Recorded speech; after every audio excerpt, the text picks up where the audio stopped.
Assalamualaikum warahmatullahi ta'ala wabarakatuh.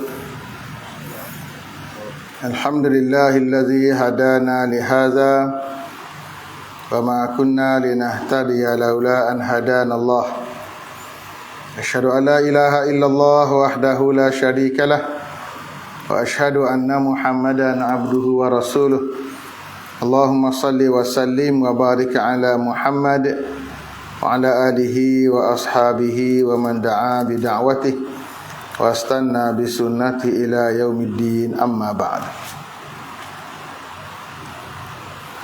Fa inna asdaqal hadisi kitabullah wa khairul hadi hadi Muhammad fa inna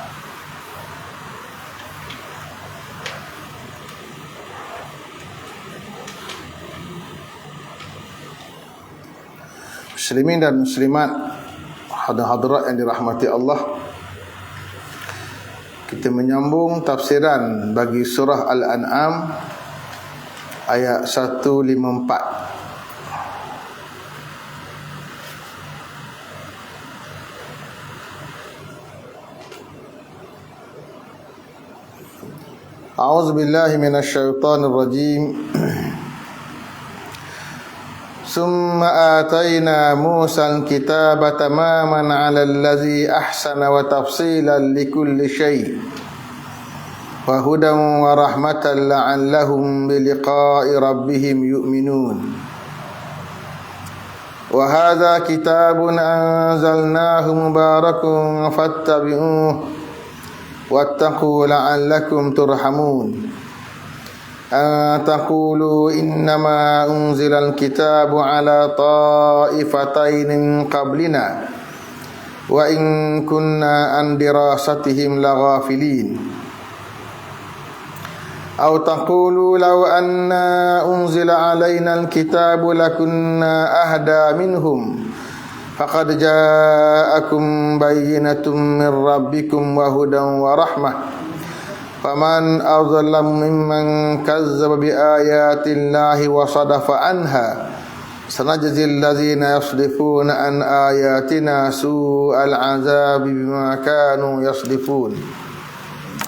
Hal yanzuruna illa an ta'tiyahumul malaikatu aw ya'tiya rabbuk aw ya'tiya ba'du ayati rabbika yawma ya'ti ba'du ayati rabbika la yanfa'u nafsan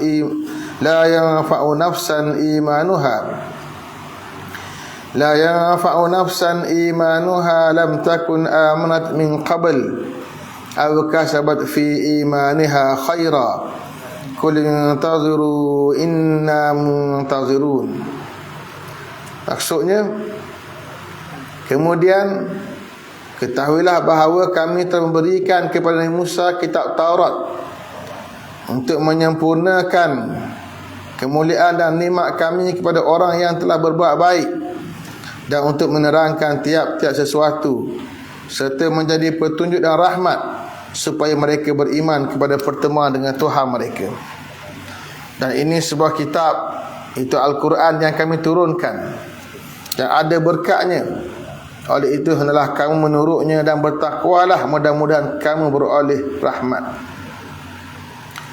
Supaya kamu mengatakan bahawa kitab itu hanya diturunkan kepada dua golongan dahulu, iaitu Yahudi dan juga Nasrani, sebelum kami, dan sesungguhnya kami lalai akan apa yang dibaca dan dipelajari oleh mereka. Atau supaya kamu tidak mengatakan, sesungguhnya kalau diturunkan kitab kepada kami, tentulah kami mendapat petunjuk hidayah lebih daripada mereka. Karena sesungguhnya telah datang kepada kamu keterangan dari Tuhan kamu dan petunjuk hidayah serta rahmatnya. Oleh itu siapakah yang lebih zalim berbanding orang yang mendustakan ayat-ayat keterangan Allah dan berpaling daripadanya? Kami akan membalas orang-orang yang berpaling dari ayat-ayat keterangan kami azab seksa yang seburuk-buruknya disebabkan mereka sentiasa berpaling. Apakah mereka tidak menunggu malaikat datang malaikat, atau kedatangan azab Tuhanmu, atau kedatangan sebahagian dari petanda Tuhanmu yang menjadi petanda kiamat? Pada hari datangnya sebahagian dari petanda Tuhanmu itu, tidak berfaedah lagi iman seseorang yang tidak beriman sebelum itu. atau yang tidak berusaha mengerjakan kebaikan mengenai imannya, katakanlah, tunggulah kamu, dan kami pun sebenarnya menunggu apa yang dijanjikan oleh Tuhan kepada kami. Sadaqallahul azim. Ayat 154 hingga 158 surah Al-An'am. Muslimin dan muslimat, hadirat yang dirahmati Allah. Allah Ta'ala setelah menjelaskan kepada kita perkara-perkara yang diharamkan oleh Allah Subhanahu wa Ta'ala, Allah cerita pula tentang kurniaan kitab yang Allah berikan kepada Musa alaihissalam dan juga kepada Nabi kita Muhammad sallallahu alaihi wasallam. Ketahuilah wahai saudara, kedatangan kitab Taurat kepada Musa mengandungi 4 tujuan dan kebaikan kepada hamba yang telah melakukan yang terbaik untuk Tuhannya ketika hidup di dunia, iaitu pertamanya sebagai penyempurnaan bagi nikmat buat Musa yang menjadi hamba yang melakukan yang terbaik kepada Tuhannya. Keduanya sebagai penjelasan segala perkara melibatkan kehidupan manusia di zaman Musa. Ketiganya sebagai petunjuk dan pedoman dalam kehidupan mereka. Dan keempatnya menjadi rahmat bagi mereka. Demikian dipahami di firman-Nya, summa ataina Musal kitaba tamaman alal ladzi ahsan. Kemudian kami datangkan Musa itu kitab sebagai penyempurnaan pada orang yang melakukan ihsan, itu Nabi Allah Musa alaihissalam. Allah Ta'ala menjelaskan kepada kita kitab yang Allah berikan pada Musa namanya Taurat.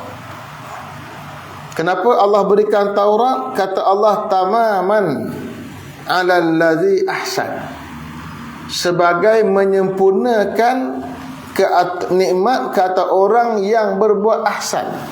Itu Nabi Allah Musa alaihissalam. Nabi Allah Musa alaihissalam, Allah jaga dia daripada awal kelahiran. Walaupun mahu dibunuh oleh Fir'aun dengan arahan membunuh semua anak-anak yang lahir daripada rahim perempuan Banu Israel, tapi Allah selamatkan Nabi Allah Musa hingga akhirnya dijaga oleh isteri Fir'aun sendiri dengan kehendak Allah Subhanahu wa Ta'ala. Membesar Nabi Allah Musa dalam istana Fir'aun. Kemudian dia membunuh seorang laki-laki yang menzalimi orang lain. Dia lari meninggalkan Mesir dan akhirnya sampai ke tempat namanya Madian. Bertemu dengan Nabi Allah Syuaib, berkahwin dengan anak Nabi Allah Syuaib alaihissalam, dan balik semula ke negeri Mesir dan diberikan wahyu oleh Allah Subhanahu wa Ta'ala. Musa yang hidup jadi hamba kepada Allah Ta'ala, membuat yang terbaik untuk Allah Ta'ala. Yang inilah Allah berikan pula kenabian, kerasulan, dan Allah berikan kitab Taurat. Maka kitab Taurat yang Allah berikan kepada Musa adalah suatu penyempurnaan kepada nikmat. Nikmat apa? Nikmat jadi orang baik. Ibarat kita dah buat elok, buat comel, kita sembahyang, kita puasa, kita zakat, kita haji, kemudian dapat pula ilmu, menerusi pembacaan kitab-kitab, boleh ilmu sebagai tambahan kepada amalan yang kita buat, maka itu adalah nikmat. Dikala beramal, amalan itu berdasarkan ilmu kita ada. Allah tambah ilmu pada kita dengan ada buku-buku yang kita baca, kita mengaji. Tambah lagi nikmat kerana kita boleh mempercomelkan lagi, memperindah lagi amalan yang kita buat. Itu kita. Nabi Allah Musa Allah jaga. Demikian Allah jaga para nabi. Sebelum jadi nabi, Allah jaga nabi-nabi berperwatakan orang yang saleh.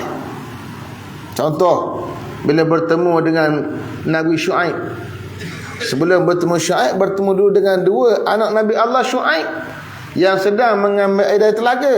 Dia offer tenaga dia bantu dua orang perempuan yang nak ambil air, sebab terpaksa bersesak dengan laki-laki yang ramai. Bila tanya, ma khatbukuma, apa jadi pada kamu berdua yang datang mengambil air? Sepatut yang ambil air orang laki-laki, bukan orang perempuan macam kamu. Dia kata, abuna syaikh, orang ayah kami orang tua. Kami datang mengambil air sebab ayah kami orang tua, tak boleh buat kerja dah. Maka Nabi Allah Musa bantu ambil air. Musa badannya besar, gagah perkasa. Bila dia ambil air, orang lain semua ke tepi belakang. Itu kekuatan Musa. Maka lepas ambil air, maka dibawa Nabi Allah Musa ke rumah dia, bertemu dengan ayahnya Syuaib alaihissalam, dan akhirnya diberi cadangan oleh salah seorang anak perempuan Syuaib, inna khaira man istajartal qawil amin. Wahai ayah, ambil dia sebagai orang upahan, sebab inna khaira man istajarta, orang yang paling baik kamu nak beri upah, nak jadikan dia orang upahan bekerja, siapa dia? Al-qawiyul amin, orang yang gagah, orang yang amanah. Ulama kita bincang, apa makna gagah? Satu, kerana Musa alaihissalam badannya besar, badannya kuat, boleh ambil air. Itu satu, gagah. Amanah, amanah kerana Musa alaihissalam sepanjang bersama dengan dua perempuan tadi, tidak ambil kesempatan, tidak ambil kesempatan daripada perempuan yang lemah, menjaga mata dia. Maka sikap dan akhlak Nabi Allah Musa itulah yang menarik hati dua anak Nabi Allah Syuaib, dan dikhabarkan kepada ayah, ni orang yang sesuai diberikan amanah. Maka akhir Nabi Allah Musa alaihissalam dioffer oleh Nabi Allah Syuaib berkahwin dengan salah seorang anak perempuan dia. Syaratnya bekerja selama sama Niyah Hijaz selama 8 tahun sebagai mas kahwin, bayaran kepada perkahwinan. Maka tinggal bersama Nabi Allah Syuaib. Itu contoh sifat ahsan. Mana apa ahsan? Ahsan, kelakuan yang elok, kelakuan yang baik. Allah Ta'ala uji manusia dengan pelbagai perlakuan untuk melihat manusia mana yang boleh buat paling comel. Dalam surah Al-Kahfi Allah Ta'ala sebut, liyabluwakum ayyukum ahsanu amala.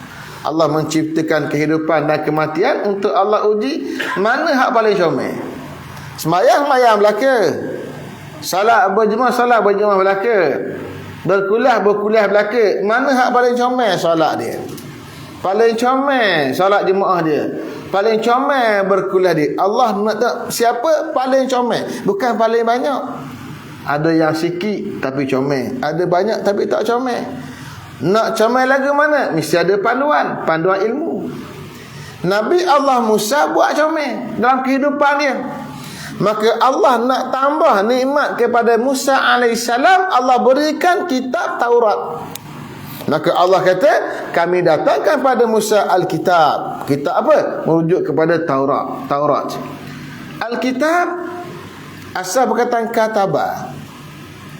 Katabah ni kita rangkum benda, rangkum, susun benda, duduk sekali, nama katabah. Dhamma wa jam'ah, himpun dan juga kita cantum.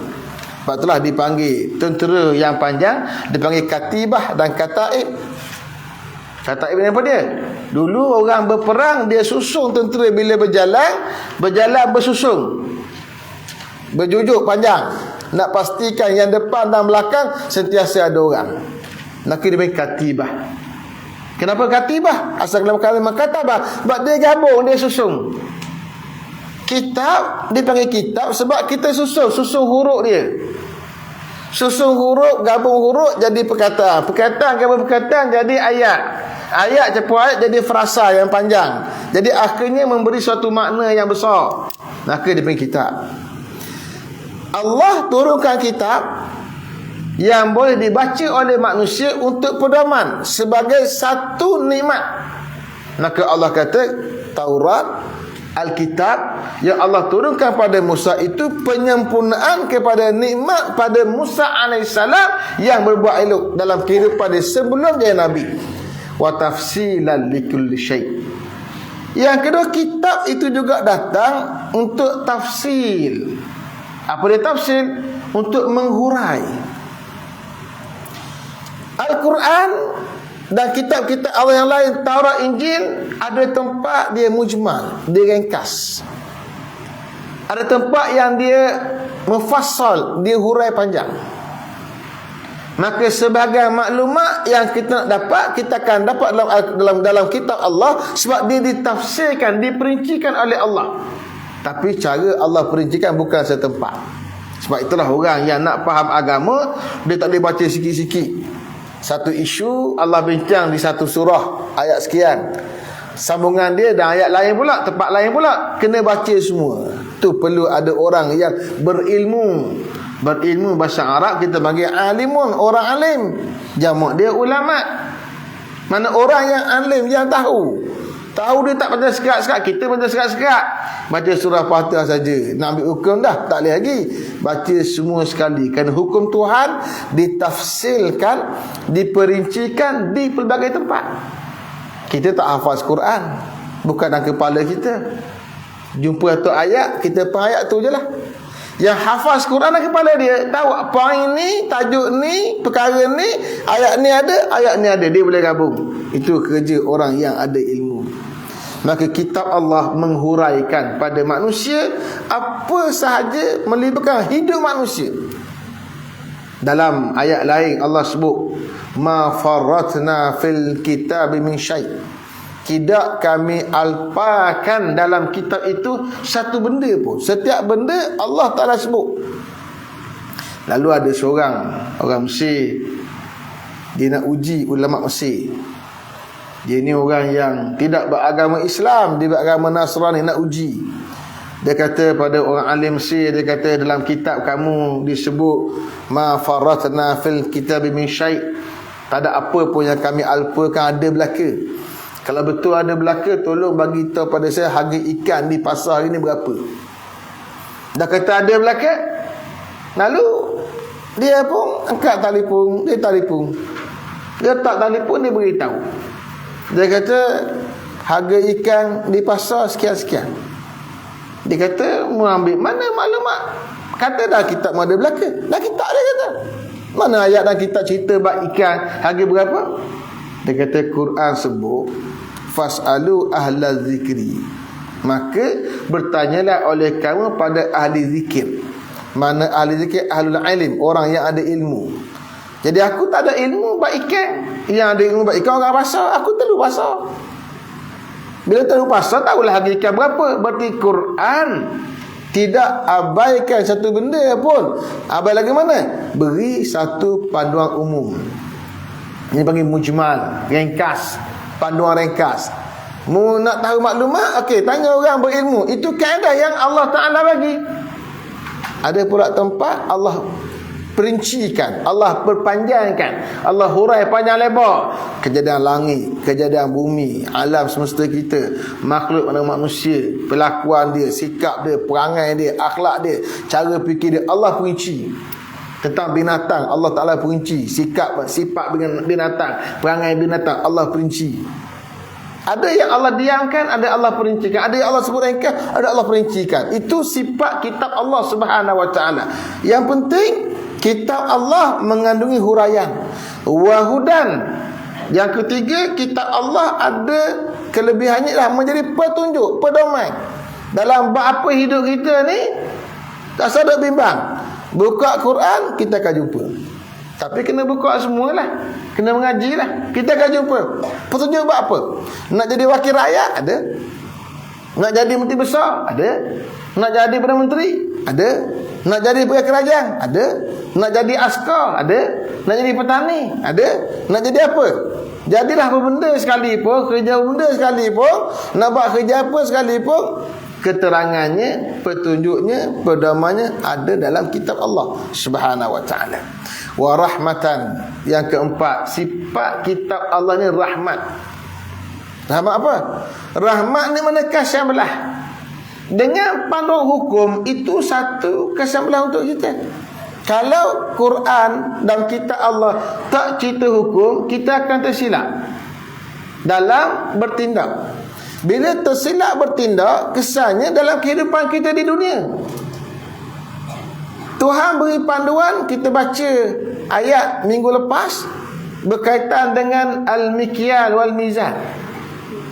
Tak boleh kita mengurangkan sukatan dan juga timbangan. Bila manusia tak diajar perkara itu, dia mengurangkan timbangan, dia kurangkan sukatan, apa jadi? Jangka masa panjang berlaku inflasi, kenaikan harga barang. Itu di dunia.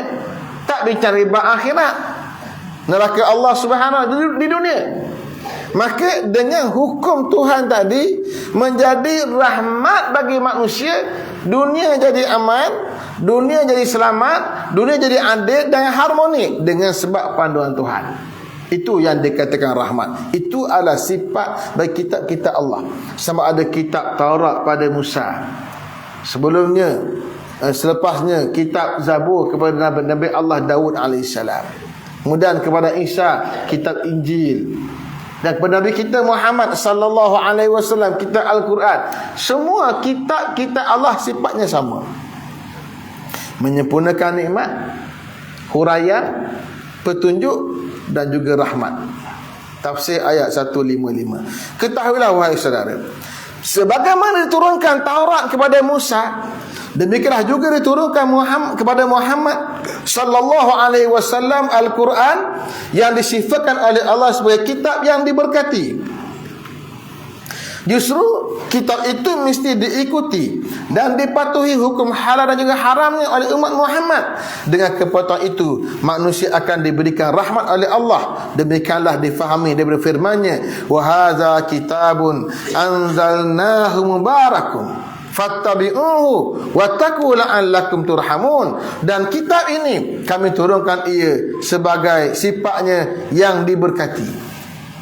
Bila Allah bercerita tentang Musa, Allah beri Taurat, Allah cerita pula tentang Muhammad. Allah bagi apa? Allah bagi Al-Quran, kitab juga. Allah sebut hadza kitab, kitab ini, hadza kitabu, ini satu lagi kitab. Hadza ni satu lagi kitab daripada Allah Ta'ala. Anzalnahu, kami turunkan ia. Kalimah anzala dalam bahasa Arab dengan makna menurunkan. Dalam Quran kita akan jumpa dua perkataan yang memberi makna menurunkan. Satu anzala, kedua nazzala. Dua-dua asal daripada perkataan nazala. Nazala turun, anzala menurunkan, nazzala menurunkan. Dah beza apa dua tadi? Bezanya, kalau anzala diturunkan sekaligus, kalau nazala diturunkan sikit-sikit. Kita baca surah yang masyhur, Inna anzalnahu fi lailatul qadar. Kami turunkan ia, itu Al-Quran, pada malam Al-Qadar. Allah guna kalimah anzala dengan makna Allah turunkan sekaligus. Bila? Malam Lailatul Qadar, sekaligus Quran turun. Ayat lain Allah sebut nazzalnahu, kami turunkan Quran, nazzalnahu, berperingkat-peringkat. Dan lagu mana pula? Beza apa hak pertama? Hak pertama tadi turun sekaligus malam Al-Qadar, semua Quran kita baca hari ni. Lepas turun sekaligus pada malam Al-Qadar, bila Allah lantik Nabi kita Muhammad sallallahu alaihi wasallam, Allah mulakan turun ayat, mulakan dengan Iqra. Bismi rabbikal ladzi khalaqal insana min 'alaq. Iqra wa rabbukal akram alladzi 'allama bil qalam 'allamal insana ma lam ya'lam. Ayat 1 hingga 5 surah Al-Alaq. Baru 5 ayat, turun dulu sikit. Ayat pertama turun pada Nabi kita Muhammad. Selang kemudian Allah turun lagi ayat, ya ayyuhal muddatsir, wahai orang yang berselimut, qum fa'anzir, bangkit dan berikan amaran. Turun pula sikit. Sikit turun sampai akhir sekali turun ayat Quran. Sebelum Nabi diwafatkan oleh Allah, 2 minggu sebelum wafat, Allah turunkan ayat dalam surah Al-Baqarah. Surah Al-Baqarah surah yang awal. Surah Al-Alaq ni akhir-akhir dah. Wattaqu yawman turja'una fihi ila Allah, dan takutlah kamu bersuatu hari kamu akan dikembalikan kepada Allah. Satu ayat paling akhir. Semua ayat-ayat tadi hak turun, hak ni turun ke dia, ni turun awal dan sebagainya, Semua itu telah turun sekaligus dengan aturan dia, dimulakan dengan Al-Fatihah, kemudian Al-Baqarah, kemudian Ali Imran sampai akhir sekali surah An-Nas dah turun bila? Sekaligus pada malam Al-Qadar.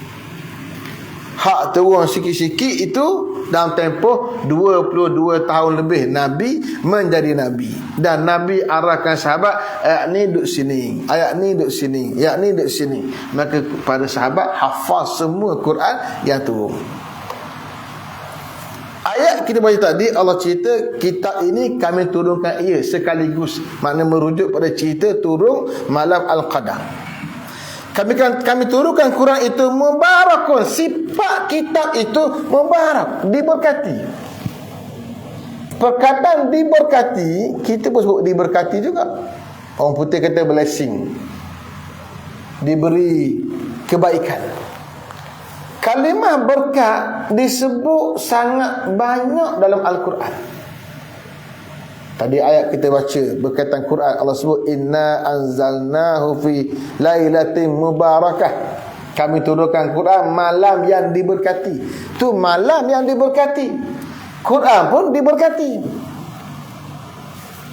Ayat berkaitan Nabi diisrakan. Asra bi amdihi lailan minal masjidil harami ilal masjidil aqsa allazi barakna haulah. Diperjalankan daripada Masjid Haram ke Masjid Aqsa yang kami berkati persekitarannya. Itu berkat tempat, tadi berkat masa, kemudian berkat Quran. Berkat kalimah yang sangat banyak dalam Quran. Apa makna berkat? Makna berkat sesuatu yang diberi kebaikan yang banyak oleh Allah Ta'ala. Kalau satu benda diberi keberkatan, berarti dapat kebaikan banyak. Kita doa kepada pengantin, barakallahu fikuma, moga Allah berkati pada diri kamu berdua. Wa baraka alaikuma, dan moga Allah berkati atas diri kamu berdua. Tu doa untuk pengantin. Kita jangan baca doa ni, ucap tu tahniah lah, menikah, lagu tu je lah. Doa tak ada. Kenapa doa macam tu? Biar ada pada diri pasangan tadi kebaikan yang banyak dan panjang. Doa. Kita baca doa berkaitan dengan makan, walaupun hadisnya menjadi khilaf kalangan ulama tentang statusnya. Allahumma barik lana fima razaqtana. Ya Allah, berkatilah untuk kami pada apa yang kau rezekikan pada kami. Doa berkat lagi. Makna doa berkat, minta berkat ni menjadi suatu amalan orang-orang yang beriman. Kenapa? Nak minta kebaikan yang banyak. Saya dah hurai sebelum ni asal perkataan barakah. Barakah ni cerita unta. Unta duduk unta dengan kaki dia bersilang, bersipuh ke belakang, dia panggil tawarruk. Unta tu duduk sebab apa? Sebab dia nak minum air. Unta minum air, dia duduk. Orang minum air berdiri. Bila unta duduk nak minum air, tempat minum air panggil birkah. Birkah dia panggil. Bila unta minum air, dia panggil tabarruk. Ambil air dia berbirkah, panggil tabarruk. Dia cerita unta ambil air yang unta ni minum untuk tujuan apa? Menghilangkan dahaga masa tu dan dahaga yang seterusnya yang panjang. Dia simpan sebagai air yang dia minum dalam badan dia, akan digunakan untuk hilangkan dahaga yang panjang sebulan perjalanan. Maka bila unta ni berjalan bermusafir di padang pasir, dia tak perlu air lagi. Yang perlu air hanya tuang unta saja. Maka unta binatang yang baik dibawa berjalan musafir di padang pasir. Maka menjadi kenderaan utama orang-orang Arab dan orang yang tinggal di padang pasir. Oleh kerana air yang diminum oleh unta memberi manfaat yang panjang pada unta, situlah konsep barakah. Cerita unta.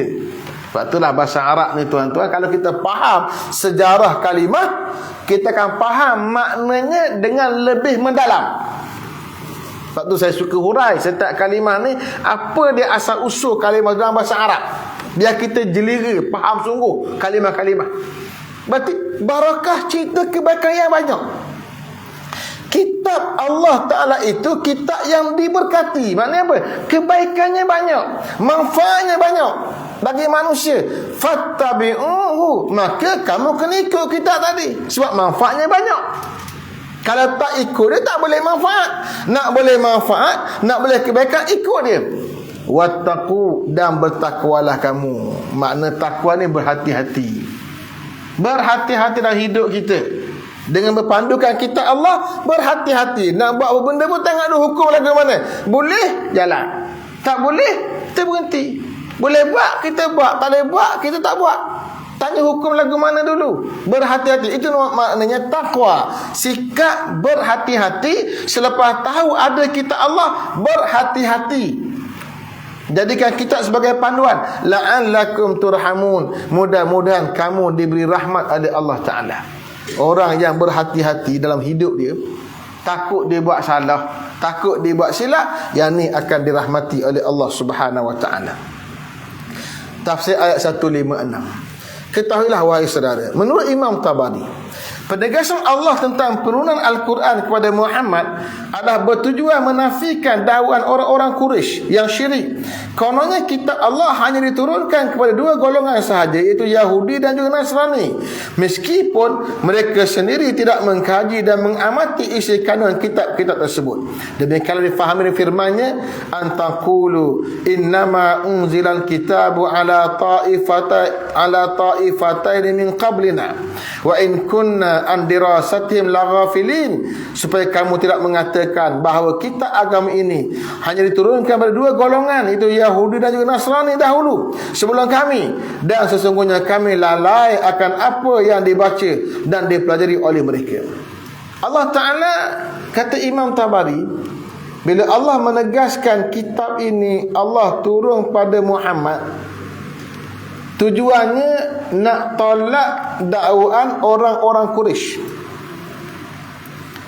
Orang Quraisy syirik pada Allah Ta'ala. Yakin Allah tu ada, tapi syirik, mana menyengutukan, menduakan Allah. Sembah juga patung berhala, berdoa, meminta pada patung berhala. Apa dakwah dia? Kata mereka, innama unzilal kitabu ala ta'ifatain min qablina. Kitab Allah ni hanya turun pada dua kelompok saja pada orang sebelum kami. Muhammad ada, dia kata. Siapa dua kelompok ni? Allah turun hanya pada Yahudi, pada Nasrani. Yahudi siapa? Musa. Yahudi. Musa alaihissalam diberikan Taurat, menjadi anutan bagi orang-orang Yahudi. Diberikan pula kitab Zabur, manusia Nabi Allah Daud pada orang-orang Banu Israel. Kemudian Allah turunkan pula kepada Nabi Allah Isa, juga Banu Israel juga, kitab Injil. Maka kitab hanya turun pada dua kelompok, Yahudi dengan Nasrani. Yang ikut agama Nabi Allah Musa dipanggil Yahudi, yang ikut agama Nabi Allah Isa namanya Nasrani. Itu nama yang Allah berikan dalam Al-Quran. Jadi kitab ni hanya turun pada dua kelompok ni, Yahudi dengan Nasara. Dua-dua mereka dipanggil ahlu kitab. Yahudi agamanya tidak meluas, sebab dia hanya untuk orang-orang berketurunan Yahudi. Tapi Nasrani agamanya meluas, dianuti oleh banyak bangsa, bangsa Eropah terutamanya. Kata orang Arab, Quraisy, kitab ni dua bangsa ni je, dua kelompok ni je. Tak ada tu kat Muhammad. Walaupun kami sendiri, kata orang-orang Arab Quraisy, wa in kunna an dirasatim la ghafilin, walaupun kami sendiri tak mengaji pun, leka untuk mengkaji kitab tersebut. Kata orang-orang Quraisy, kami tak kaji kitab mereka, tak ikut pun, tak amal pun, tapi kami tahu turun kat mereka ni je turun, tak turun kat orang lain. Di sini kita ambil juga pengajaran bahawa kitab Allah patut dikaji. Orang Quraisy leka untuk mengkaji. Dirasah. Dirasah ni mana apa? Kajian. Baca, kaji, baca, kaji, baca, kaji. para ulama Islam karang kitab tafsir sepanjang zaman. Dari dulu. Mari Imam Tabari karang kitab namanya Jami'ul Bayan.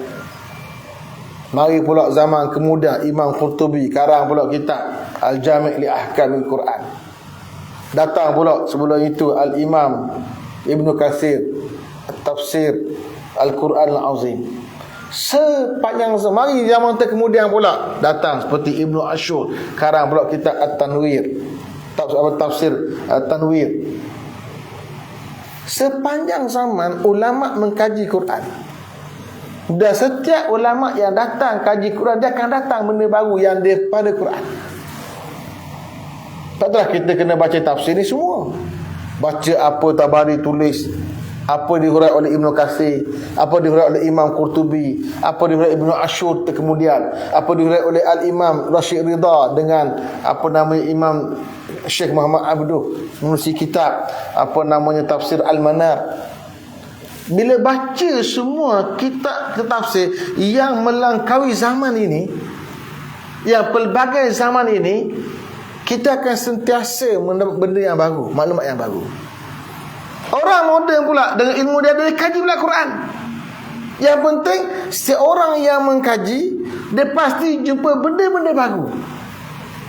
Maka Allah Ta'ala mengajar kita mengkaji Al-Quran. Baca, kaji.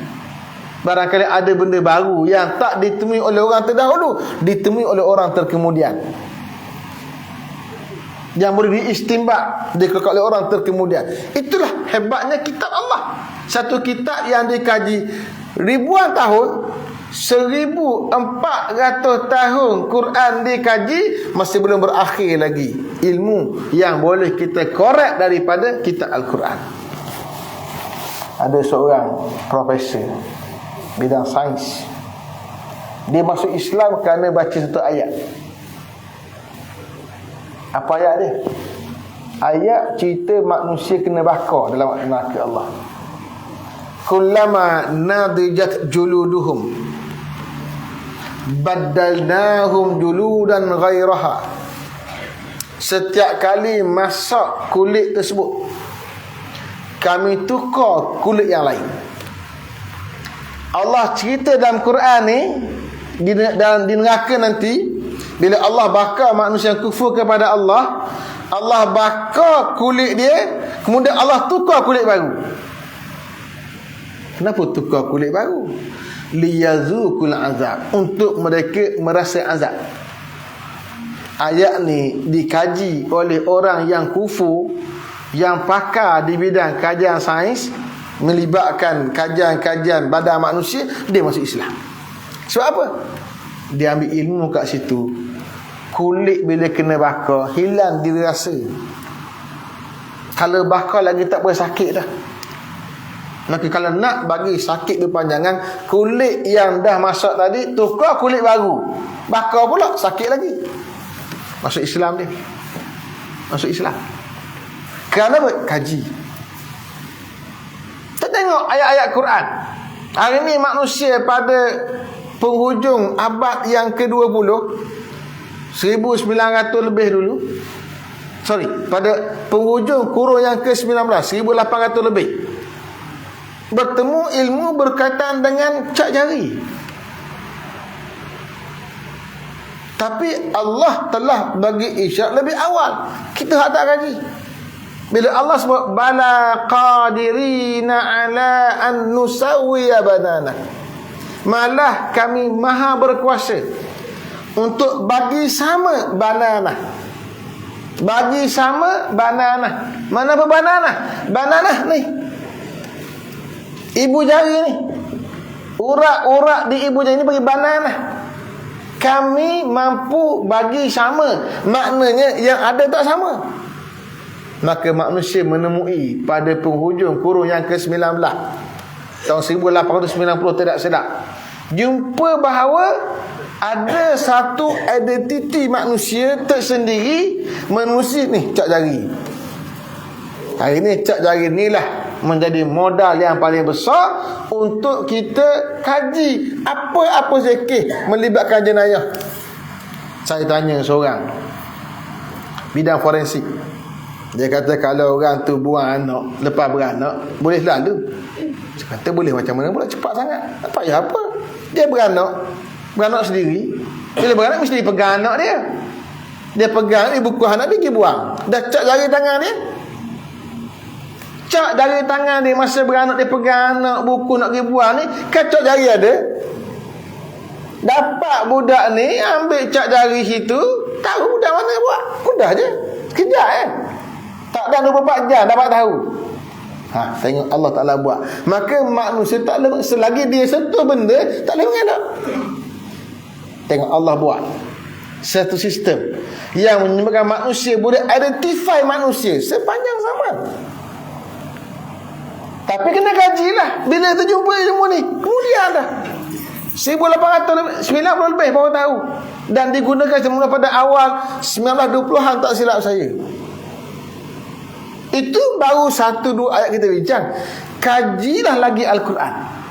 Lagi banyak kita akan jumpa ilmu-ilmu dalam Al-Quran. Syaratnya kena dirasah, kena kaji. Tafsir ayat 157. Kitalah juga wahai saudara, penegasan bahawa Al-Quran yang diberkati telah diturunkan kepada Muhammad juga bertujuan menafikan satu lagi dakwah Quraisy, iaitu sekiranya kitab-kitab terdahulu turun pada mereka dan bukannya pada Yahudi dan juga Nasrani, tentu mereka menjadi lebih baik dan lebih mendapat petunjuk berbanding Yahudi dan juga Nasrani. Hakikatnya Al-Quran yang datang kepada mereka menerusi Muhammad telah menjelaskan keterangan Tuhan kepada mereka dan menjadi petunjuk serta rahmat, namun mereka tetap mendustakannya. Justru Allah menegaskan bahawa manusia yang paling zalim adalah manusia yang mendustakan ayat-ayat Allah dan berpaling meninggalkannya. Mereka akan berhadapan dengan azab sengsara yang sangat perik daripada Allah. Demikianlah difahami di firman-Nya, au taqulu law anna unzila alaina alkitabu lakunna ahda minhum. Atau nanti kamu akan berkata, kalau diturunkan pada kami kitab itu, pasti kami lebih mendapat hidayah berbanding mereka. Satu lagi dakwah orang Quraisy, dia kata kitab tu turun pada Yahudi dengan Nasrani. Kalaulah turun pada kami, kalau turun pada kami, tentu kami lebih mendapat hidayah berbanding mereka. Ni dakwaan. Maknanya apa? Tak turun pada kami, dia kata. Kalau turun pada kami, tentu kami lagi baik daripada orang Yahudi dan juga Nasrani. Maka Allah jawab. Allah kata, faqad ja'akum bayyinatun min rabbika. Sekarang dah datang pada kamu dah. Apa? Quran ni kami dah turunkan pada Muhammad, pada bangsa kamu ni. Bayyinatun min rabbika, telah datang keterangan daripada Tuhan kamu. Quran sifatnya memberi penerangan, memberi penjelasan. Wahudan, Quran sifatnya petunjuk. Warahmatun, Quran sifatnya rahmat. Dah ada dah. Tapi apa jadi pada kamu? Faman azlamu mimman kazzaba bi ayati wa sadafa anha. Siapakah yang terlebih zalim berbanding orang yang mendustakan ayat Allah dan berpaling daripadanya? Ceritanya kamu mendustai ayat Allah. Dah. Ini bukan kitab Allah. Bukan kitab Allah, ni adalah sihir. Muhammad buat sihir. Muhammad dia pergi belajar dengan orang lain. Muhammad dia pergi musafir masa muda-muda dulu. Dia pergi sampai ke negeri Syam. Dia jumpa kitab Taurat, kitab Injil, dia baca tu semua. Dia balik, dia reka ayat dia sendiri. Allah kata kalau betul ayat tu reka, buat ayat macam seumpama dia. Kalau betul Muhammad yang reka Quran tu, fa'tu bi suratin min mislih, buat mari satu surah seumpama dia. Tersabanyak surah je. Maka orang Arab buat.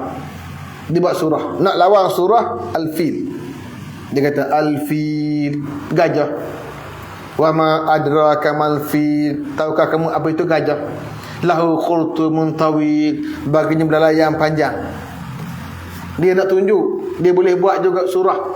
Nak lawan surah Alam tara kaifa fa'ala rabbuka bi ashabil fil. Tidakkah kamu tengok apa yang dibuat oleh Tuhan kamu kepada tentera-tentera bergajah?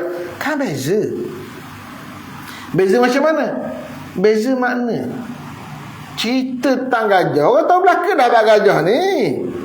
Cerita gajah ada belala, orang tahu belaka dah. Cerita boleh orang tahu belaka ni. Tahsilul hasil, menghasilkan benda yang terhasil. Tak ada makhluk baru. Tapi Quran cerita bab gajah, cerita tentang tentera bergajah yang menyerang Mekah. Mu tengok Tuhan buat lagu mana pada mereka? Ayat punya alam tara kaifa. Tidakkah kamu tengok gaya bahasa Quran? Ni alfil, gajah. Wa ma adraka ma fi. Mu tahu tak apa itu gajah? Macam ada udak. Mereka tak boleh nak kaji, tuan-tuan. Hebat ni Quran. Cuba tengok. Ni orang Jupiter kemudian. Al-Quran dimulakan dengan Alif Lam Mim. Surah Al-Baqarah. Dalam Quran ni 14 huruf daripada 29 huruf ejaan Arab digunakan sebagai muqaddimah surah.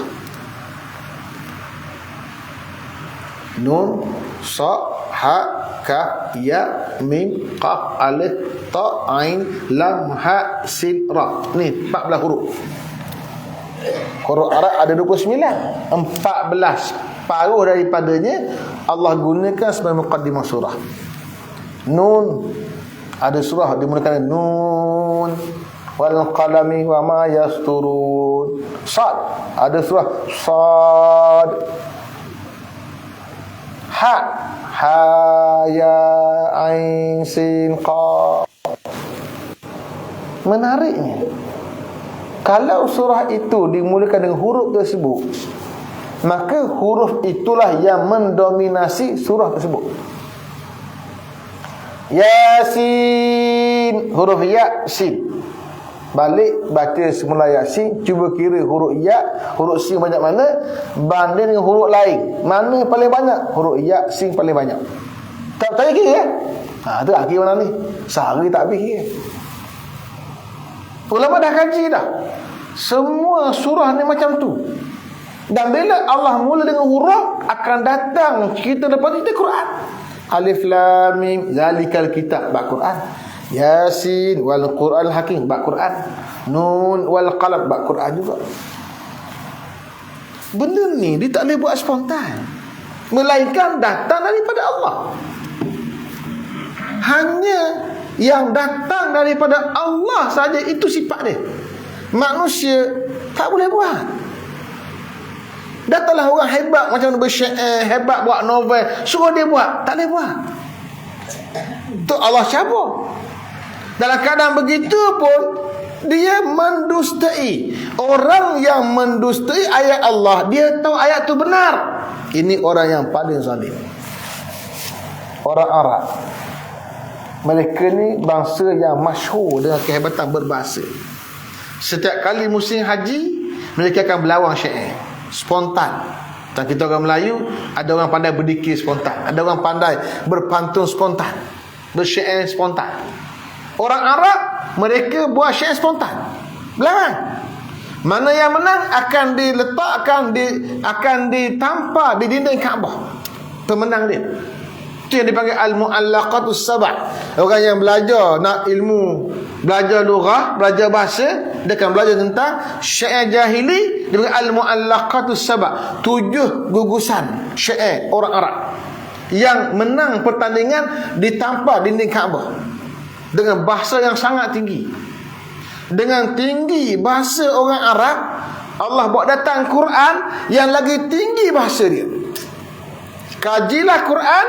Orang yang faham bahasa Arab, dia kaji Quran, dia akan tahu tingginya bahasa yang digunakan oleh Al-Quran. Bukan orang biasa yang mudah nak faham, tidak. Kena orang yang berilmu tinggi, nak faham makna yang tersirat. Makna yang tersurat mungkin kami boleh faham, baca sekali imbas. Yang tersirat di sebalik ayat-ayat Allah, bila orang tu pakar bahasa, tiba-tiba tak percaya juga, mendustai. Inilah orang yang paling zalim.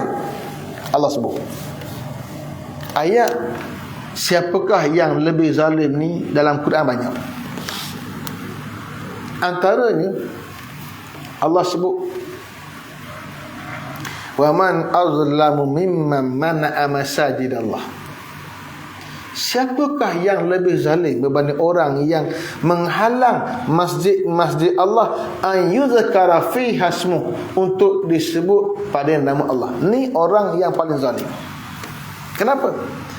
Rumah Allah tempat dilaungkan, dilontarkan, dikumandangkan zikrullah. Antara zikir pada Allah ialah ilmu. Tempat dikumandangkan ilmu, tiba-tiba dihalang. Mana-mana orang yang menghalang rumah Allah dimakmurkan dengan ilmu, ni orang paling zalim. Halang buat kuliah. Saya pun berhadapan juga keadaan ini sekarang. Dia halang berkuliah di setengah surau masjid. Dulu kita kata kat orang lain, tak boleh mengajar, kita tak boleh mengajar surau tulah masjid dulu. Sekarang dia buat ke orang pula. Tempat yang saya biasa mengajar dulu tak boleh mengajar, dia halang. Orang masjid panggil dah kuliah, ada arahan lain mari. Jangan ajak, jangan benarkan kuliah, jangan bagi YB Taqi berkuliah. Yang menghalang rumah Allah dikumandangkan dan menghalang seorang yang nak sampaikan ilmu, ni nak kata apa? Ni orang yang paling zalim. Tak kira siapa kan? Dia ustaz ke, dia tak ustaz ke, dia nak menyampaikan ilmu, dia lah. Jangan halang orang lain nak bagi ilmu. Yang menghalang kuliah ilmu ini, ni masuk kategori ni. Siapakah yang lebih zalim? Dulu masa saya di Bangi mengajar UKM, ada Jabatan Agama Islam nak robohkan satu surau. Kita bertahan. Surau itu dibuat Jumaat. Panggil Datuk Dr. Harundin bagi khutbah. Datuk Harundin berkhutbah baca ayat ni. Siapa yang lebih zalim? Nak sekat rumah Allah ni daripada dikumandangkan kuliah-kuliah. Kerana surau ini, surau Jumaat, masyhur sebagai surau yang aktif dengan kuliah ilmu. Pagi, petang, siang, malam berkuliah. Kuliah maghrib, kuliah lepas isyak pun ada, kuliah lepas subuh ada, kuliah duha pun ada, lepas zuhur ada, lepas asar ada. Berkuliah hebat. Surau di Bandar Baru Bangi, Fasa 4, dekat dengan rumah saya duduk masa mengajar kat UKM. Saya sebut pada orang hak mari. Saya kata, kamu datang nak tutup surau ini dengan arahan kerana kamu makan gaji, tapi kamu nak jawab dengan Tuhan macam mana? Jawab dengan Tuhan nanti. Sekat orang berkuliah. Hari ini saya pula kena sekat berkuliah. Jadi saya nak bagi tahu pada orang yang sekat saya berkuliah, tolong ingat ayat ni. Saya tak pernah melebeh hak ni, sebut sekali lagi ni. Bukan marah, dak nak khabar aja.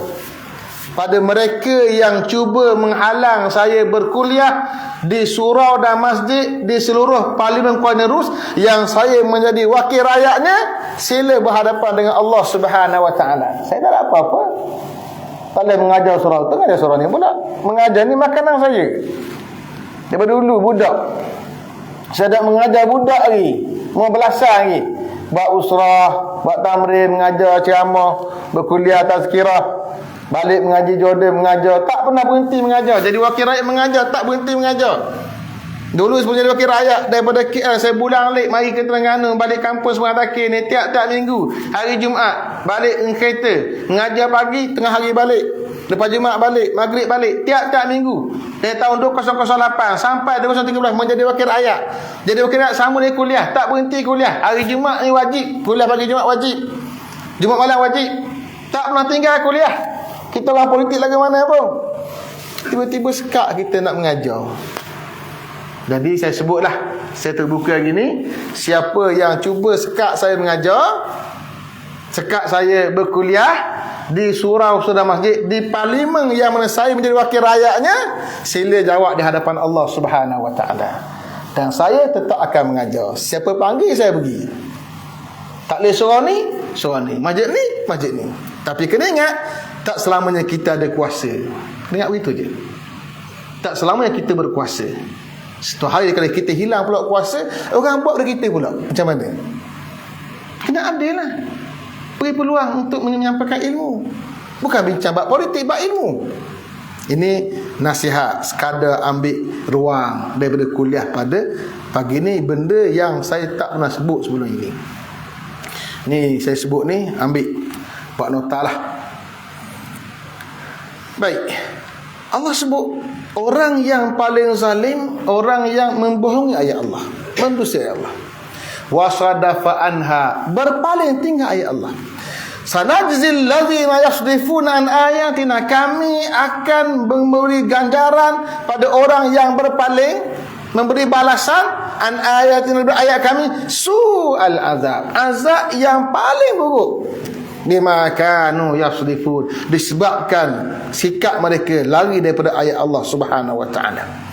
Tafsir ayat 157. Ketahuilah wahai saudara, manusia selalunya menolak untuk beriman, seolah mereka menunggu dan menanti turunnya malaikat sendiri memberi wahyu pada mereka, atau Tuhan sendiri bertemu mereka, atau menanti datangnya bukti di saat berlakunya kiamat, sedangkan di saat itu keimanan mereka telah ditolak dan tak diterima lagi. Justru Allah mencabar musyrikun Quraisy agar terus menunggu dan menanti. Jika itu adalah pilihan mereka, demikianlah difahami firman-Nya, hal yanzuruna illa an ta'tiyahumul malaikah au ya'ti rabbuka au ya'ti ba'du ayati rabbik. Adakah mereka menanti melainkan datang pada mereka malaikat? Mereka yang mendustai ayat Allah nak tunggu bila? Nak tunggu malaikat datang? Malaikat datang buat apa? Malaikat datang cabut nyawa. Bila malaikat datang cabut nyawa, sampai ke halkum tak ada lagi bincang bab taubat. Taubat ni selagi roh tak sampai dah gharah-gharah, malam yugharghir, selagi tidak gharah-gharah. Gharah apa dia? Kalau kita ambil air masuk mulut kita, kita buat gharr. Selalu buat begitu untuk hilangkan apa air liur basi. Bangun pagi ada air liur basi. Air liur basi sebagai najis. Nak hilangkan air basi tadi, takut kita makan benda telan dengan air basi yang najis yang dah terkeluar daripada ruang yang dalam, yang batin, kita buat nak buang, bersih. Tempat dah gharah dia panggil. Selagi roh tak sampai kat situ, ada peluang lagi nak taubat. Tapi maknanya apa? Nak mati tu. Naza' dipanggil. Naza' ni nak cabut. Naza', nun zai ain, naza'. Kita baca nazak, N-A-Z-A-K, hilang Arab tu. Nazak. Nazak apa? Cabut. Ketika malaikat nak cabut nyawa, cabut dengan cepat. Tak ada taubat. Maka adakah nak tunggu malaikat mari, nyawa nak mati dah, nyawa nak hilang dah, baru nak bertaubat dah? Dalam ayat lain Allah cerita bab sedekah. Bab sedekah. Bila manusia nak mati, masa tu dia akan minta Allah tangguh. Tangguh untuk apa? Tangguh untuk mereka bersedekah. Fa as-saddaqa, lalu aku bersedekah. Tuhan, tangguh sekejap, aku nak pergi sedekah. Duit banyak ni, tak nak sedekah masa hidup ni, mati ngejut duit banyak, beratus ribu dalam bank. Ingat nak pakai lama, ingat mati lambat lagi, mati ngejut. Mati mengejut ni dah harta banyak, nanti jadi harta warisan. Dan warisan pula macam-macam lah. Boleh bini muda pula, ini kau lain pula habis duit kita. Yang duk simpan duit, mati muda, bini ada, bini ni kau lain, bukan bini kita. Tak apalah tu hak dia. Tapi kalau tidak bersedekah langsung, hanya nak simpan duit, sedekah, simpan untuk keluarga. Tapi perkara yang manusia akan sesal ketika nak mati ialah tak ada sedekah. Fa as-saddaqa wa akunanna minas salihin, nak jadi orang baik masa tu tak ada dah. Adakah nak tunggu macam tu? Nak tunggu malaikat mari, au ya'ti rabbuk, atau tunggu Tuhan mari sendiri? Oh, hebat sangatmu, Tuhan mari sendiri. Ibarat kita manusia juga, nak biar sultan turun sendiri. Bila sultan turun? Dia ada tempat dia, maqam dia. Tak ada dengan orang bawah mari jumpa kita. Dia fikir sudahlah tegur kita. Jangan tunggu atas dia fikir lagi. Jangan tunggu atas Hafsah lagi. Jangan tunggu MB main turun, tak boleh. Bukan maqam dia. Mungkin ada tempat dia boleh turun. Tapi kita hak bawah ni, pada hak bawah sudahlah.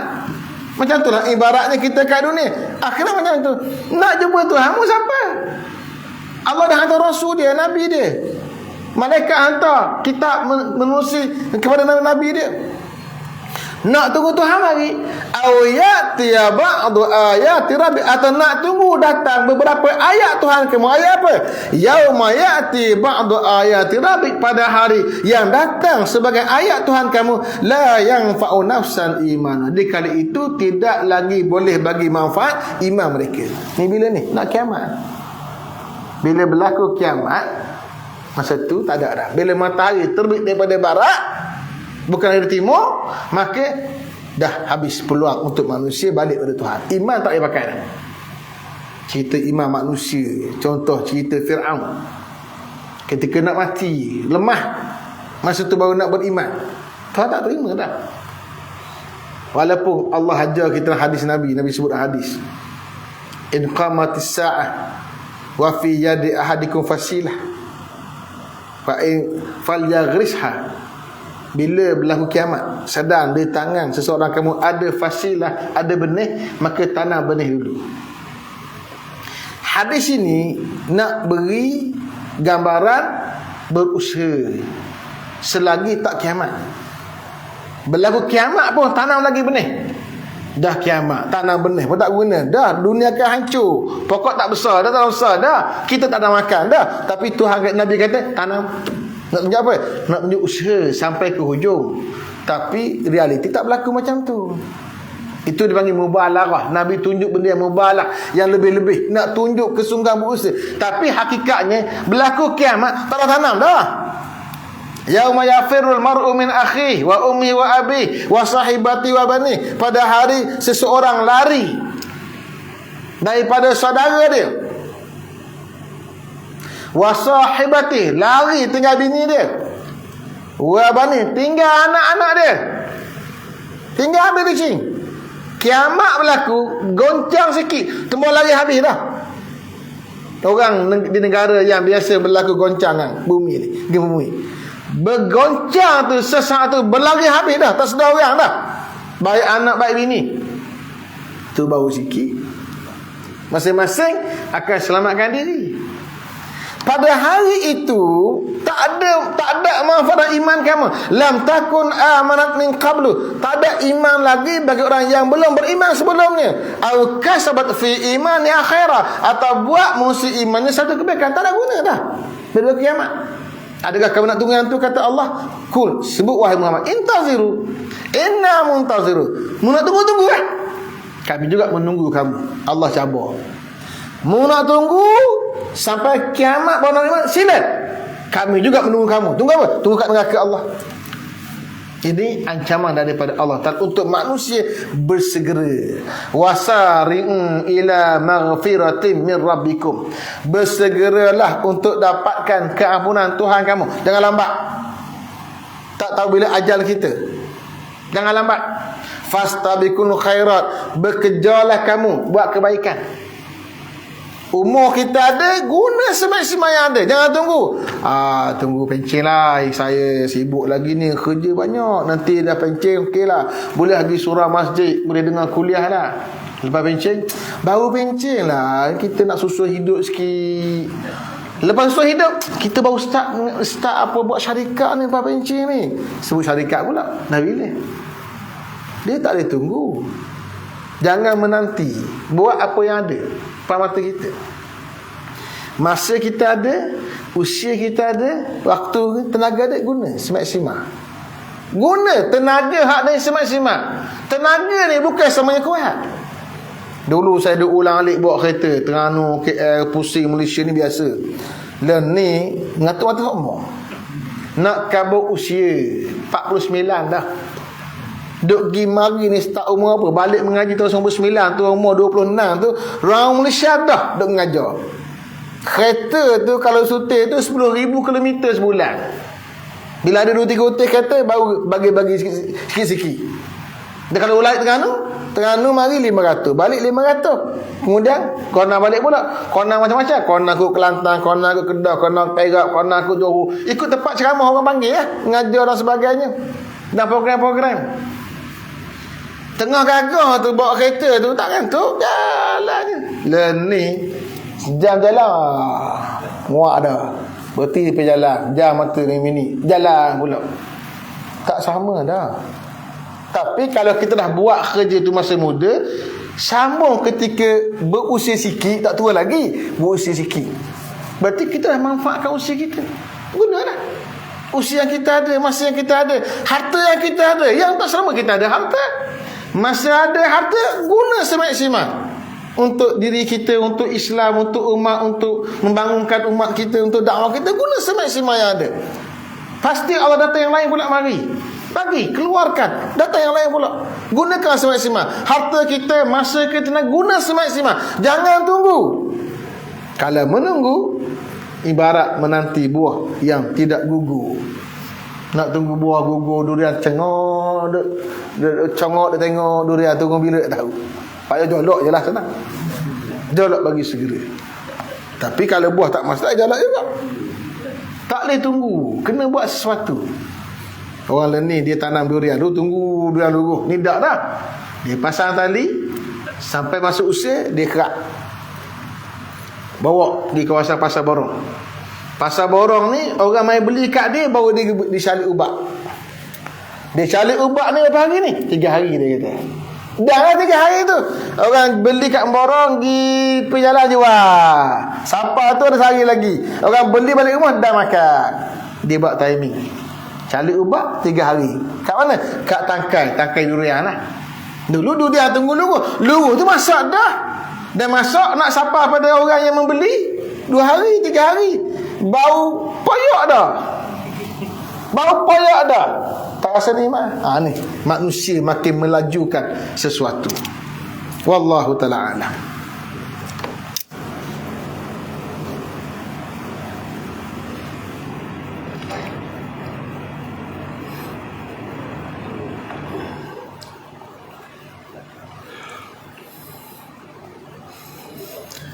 Kita sambung hadis Riyadhus Salihin min kalami Sayyidil Mursalin karangan Al-Imam Nawawi. Kita masih lagi dalam bab berkaitan dengan birrul walidain wa silatul arham. Hari ini kita akan habiskan bab ini untuk kita baca 2 hadis yang paling akhir, insya-Allah.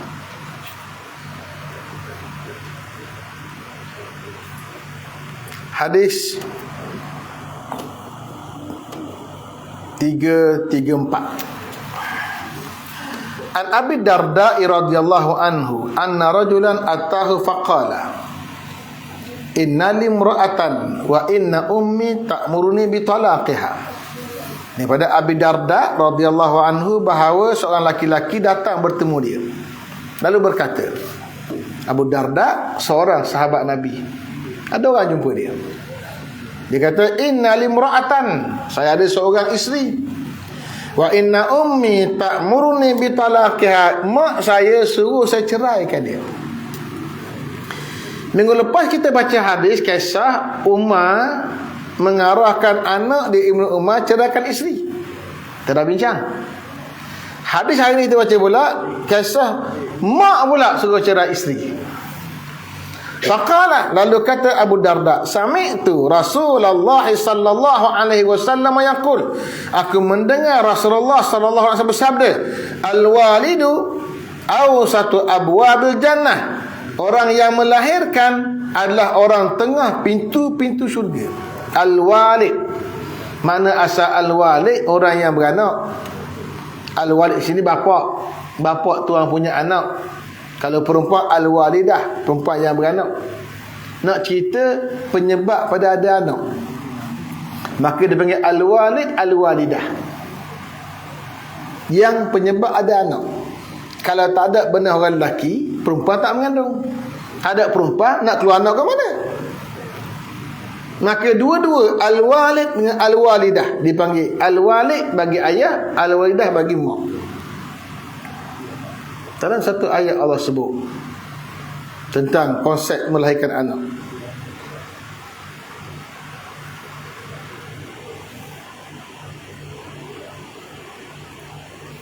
Wa 'alal ladzina, apa ya dia? Rizquhunna wa kiswatuhunna, ayat sebelum tu.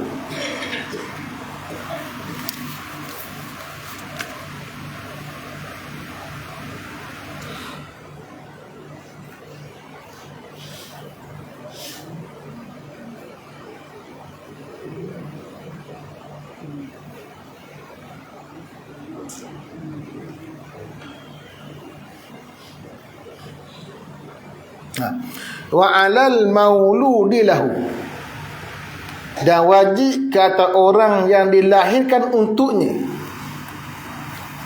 Allah guna ibarat mauludi lahu. Maulud, anak yang dilahirkan. Walid, yang melahirkan. Maulud lahu, yang dilahirkan untuk dia, makna ayah. Menjadi kewajipan orang yang dilahirkan anak untuk dia, itu ayah. Hak beranaknya bini dia. Rizquhunna, dia kena bagi rezeki pada bini dia. Bini tu kan beranak, jadi kewajipan kepada hak tuan punya anak bagi rezeki pada hak kan beranak. Wa kiswatuhunna, dan beri pakai pada perempuan tadi. Tengok, Allah buat timbal balas. Perempuan beranak, tuan punya anak, suami dia. Suami kena balas isteri dia. Bagi apa? Rezeki. Bagi kiswah pakaian. Konsep walad, anak. Hadis ni kata al-walid, yang melahirkan atau bapa di sini, au satu abwabil jannah, orang tengah untuk pintu-pintu syurga. Nak sampai pintu syurga ada orang tengah dia. Al-walid, ayah atau yang melahirkan, dia adalah ausat, orang tengah. Fa in syi'ta, kalau kamu nak, fa'ad zalikal bab, maka hilangkanlah, sia-siakanlah pintu itu. Awihfazu, atau jaga pintu itu. Senang je Nabi buat ibarat. Mu nak mana Syekh? Mu nak syurga ke tak? Nak syurga, ada tukang jaga dia, ada orang tengah dia. Orang tengahnya mak ayah. Kalau mu nak hilangkan pintu ke syurga tadi, tak apa, sila. Mu nak hilang ke, mu nak jaga, pilihan kamu, serah pada kamu. Mu nak mana Syekh? Tengok cara Nabi berbicara, nak beri amaran pada manusia. Mu nak syurga, jaga mak ayah. Tak mau, tak apa, aku suka mu. Maknanya apa? Hadis nak bagi tahu, ikut kehendak mak. Minggu lepas masa kita bahas hadis ini, hadis umpama ini, saya dah sebut kenapa Umar suruh anak dia ceraikan isteri. Umar sahabat, anak dia pun sahabat. Dia tidak akan buat sembarangan, mereka ada sebab. Sebab dia orang berilmu.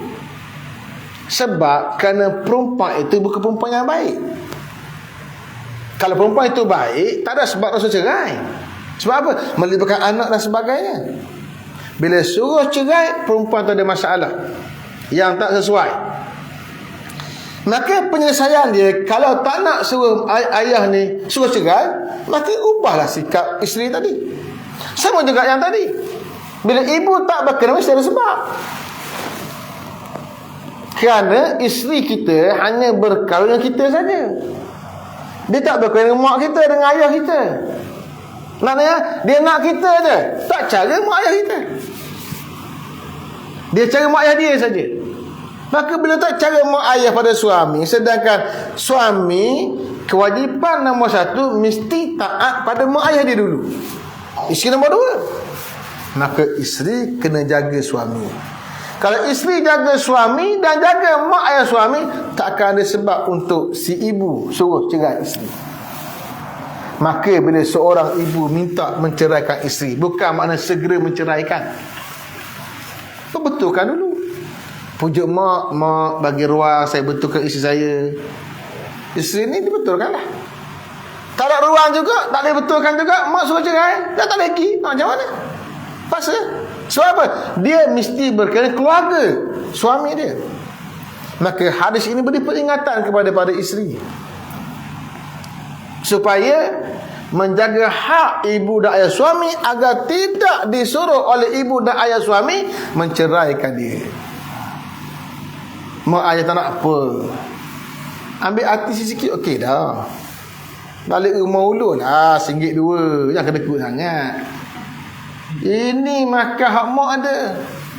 Di rumah mak, ikan mak dia bahan mak balik. Tapi hak dia sendiri tak tahu siapa. Ada orang lagu tu, tak pernah beli ikan sekilo 2 kilo, tak pernah hantar ke mak ikan. Tambah atau ikan tak apa, atau hot siap dah goreng, atau KFC tak apa, senang jadi makan. Bukan mau nak makan sangat, cara nak melunakkan hati ibu dan juga bapa mertua. Bukan mertua, mentua. Bahasa yang betul ialah mentua, bukan mertua. Tak ada imam mer dalam bahasa Melayu. Itu ya. Hadis nak gambarkan penting mak ayah yang jadi orang tengah ke syurga Allah Subhanahu wa taala. Hadis 335. Wa anil Barra ibn Azib radhiyallahu anhuma. Daripada Al-Barra bin Azib, moga-moga Allah meridai kedua-duanya, iaitu meridai Al-Barra dan juga Azib. Dua-dua adalah sahabat Nabi sallallahu alaihi wasallam, antara yang hadir bersama untuk bai'ah dengan Nabi sallallahu alaihi wasallam ketika di Makkah sebelum hijrah Nabi sallallahu alaihi wasallam. Anin Nabi sallallahu alaihi wasallam, Nabi sallallahu alaihi wasallam katanya, kata dia, al-khalatu bimanzilatil ummi. Kata Nabi, ibu saudara belah ibu berada pada martabat ibu. Hadis rawahu Tirmizi wa qala hadithun hasanun sahih. Hadis riwayat Tirmizi dan kata dia hadis hasan sahih. Hadis ini menjelaskan tentang kedudukan al-khalah. Sebenarnya al-khalah, ibu saudara sebelah ibu, maknanya adik beradik perempuan pada ibu. Adik-beradik perempuan pada ibu, kedudukannya adalah macam ibu. Mana kalau ibu tak ada, ibu dah mati, kebaktian kita pada ibu kena pindah pada adik-beradik ibu hak perempuan ni. Hadis ini ada sebab urut dia, sebab datang dia. Kisahnya bila Nabi SAW ketika berlaku perdamaian Hudaibiyah antara Quraisy dan juga Nabi SAW, Nabi pergi buat umrah qada. Berlaku perdamaian tahun yang ke-6. Tahun ke-7 Nabi pergi ke Mekah buat umrah qada. Sebab ketika datang dulu Nabi bersetuju untuk tidak buat umrah berdasarkan perjanjian. Balik buat yang tahallul dan qada balik umrah yang dibuat.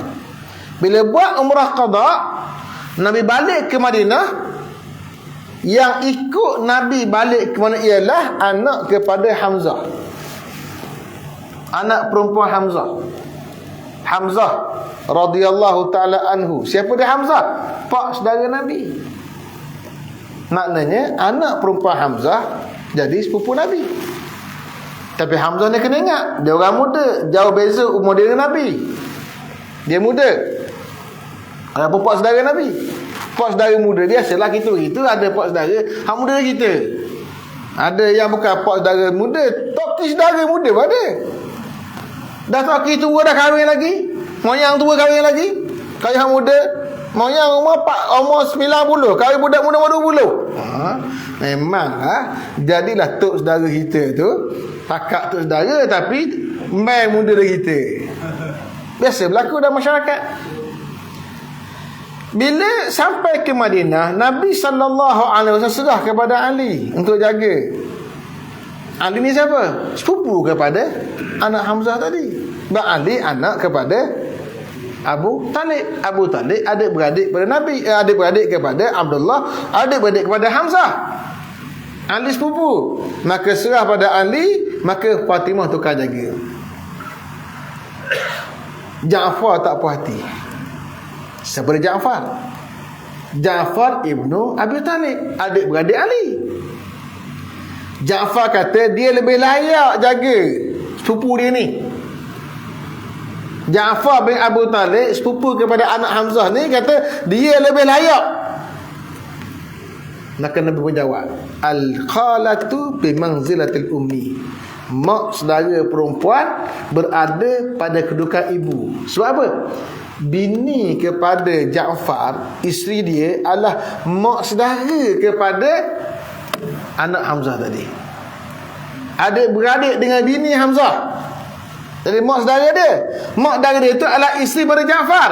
Maka diserah pada Ja'far jaga sebab bini dia tu adalah mak saudara, belah mak kepada anak Hamzah tadi. Maka Nabi sebut hadis al-khalatu bi manzilatil ummi. Pengajaran besarnya ialah kedudukan mak saudara tadi. Sebab apa? Mak saudara belah mak sebahagiannya mewarisi muka mak. Dia ada irah-irah. Tak sama sungguh pun irah-irah tu ada. Kita sendiri mungkin tak nampak, orang luar nampak. Ini macam ada beradik dia ni. Satu. Kedua, mewarisi perangai. Sebab benda yang sama, mewarisi perangai. Maka dengan sebab mewarisi perangai yang hampir sama, muka yang hampir sama, dan selalunya mak saudara belah mak ni sayang pada anak saudara dia. Sebab kerana perhubungan yang dekat. Bila mak ni, dia dekat dengan adik-beradik dia. Sama anak ni. Hak belah ayah kurang sikit. Sebab ayah ni tak cara adik-beradik, dah sibuk kerja buat. Jarang anak dia jumpa dengan adik-beradik dia. Jauh sikit. Maka Allah yang maha kaya dia buat lagu mana? Sifat tabi'i, hak mak ni bawa anak dia dekat pada adik-beradik belah dia. Itu sifat tabi'i. Maka untuk bahagian ayah, Allah Ta'ala pegang pula dari sudut hukum bab pusaka pula, bab pewalian pula. Pewalian nak kahwin isteri belah ayah. Jadi kat situlah adil bagi semua. Pada jiwa dan perasaan dekat belah mak. Pada hubungan qarabah, pewalian, pusaka dekat belah ayah, maka kami belakang. Ini cara Allah Ta'ala jaga manusia. Hebat. Jadi pengajarannya ialah tentang khala. Kita bincang bab kebajikan pada mak ayah dan hubungan rahim. Nak jaga hubungan rahim dengan mak, adik-beradik mak. Walaupun adik-beradik mak itu mungkin adik-beradik yang semak dengan mak kita, atau sepak dengan mak kita, ataupun sepak dan semak mak kita. Ada orang dia guna istilah, dia kata kita ni anak dah kita, tapi mak dia kita ada beradik anjing je. Anjing ke mana? Yelah, kita dengan mak dia tu adik-beradik pak lain-lain, mak dia sama. Orang panggil adik-beradik anjing. Main mana anjing ni? Bodoh sangat ayat tu. Saya cari, tak jumpa cari. Tak tahulah. Kalau tuan-tuan ada maklumat, istilah adik-beradik anjing dia panggil. Anak saudara anjing. Saya kata tak betul. Mana maklumat ni? Tak betul. Anjing ke mana? Hubungan dia macam adik-beradik, nampak saudara kita lah. Cuma tidak semua sepak dengan mak kita. Dia hanya semak saja, atau sepak saja. Ini benda kita kena betulkan. Wallahu ta'ala alam. Kita sambung lagi insya-Allah pada masa akan datang. Ada 3 minit lagi. Ada soalan ke?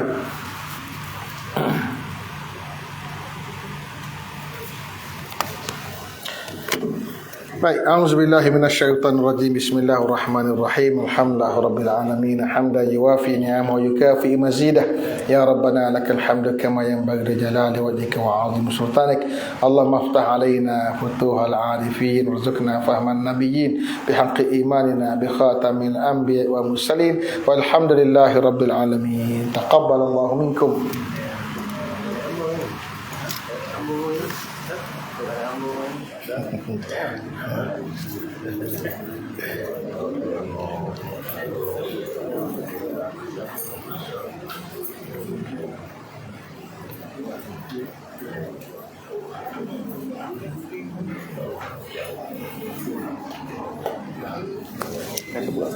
Coba.